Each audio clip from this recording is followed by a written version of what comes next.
చేసుకునే వాళ్ళని లోపలికి వెళ్ళాలనుకుంటున్నాను. అలా నేను సేవ చేసుకోవడానికి నాకు నీవు అనుజ్ఞను ఇవ్వవలసినదిగా ప్రార్థన అని చెప్పి మీరు లోపలికి వెళ్ళి గోత్రనామాలతో పొది చేసుకుంటే ఆయన 4 భాగములతో పొందుతూ ఉంటారు. ఆ 4 భాగంలో ధర్మమునకు చూపిస్తూ ఉంటారు. ఆ ధర్మం మీదనే శివుడు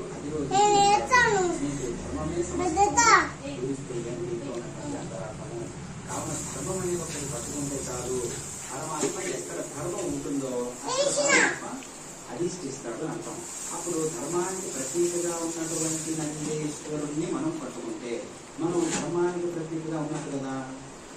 కావున ధర్మానికి ప్రతీకమైనటువంటి పరమాత్మ పట్టుకోవడం వల్లనే మనకు అన్ని రకాలైనటువంటి వారి యొక్క చైతన్య స్ఫూర్తిదాయకమైనటువంటి అనుగ్రహం మనకు కలుగుతూ ఉంటుంది.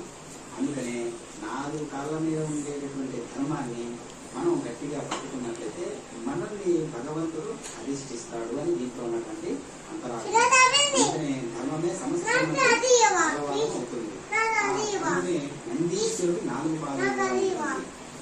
అందుకే సత్యము, శౌచము, తపస్సు, దయ అని ప్రతిరోజు నందీశ్వరుని అక్కడ దర్శిస్తూ ఉంటారు. అందుకనే దాదాపుగా నందీశ్వరుని యొక్క అనేక రకములైనటువంటి శృంగముల మధ్యలోంచి శివలింగాన్ని చూడటం అలవాటైతే మీకు తెలియకుండానే ఆ 4 గుణములలోని కొన్ని గుణములు మన ఎందుకు ప్రసరిస్తాయి.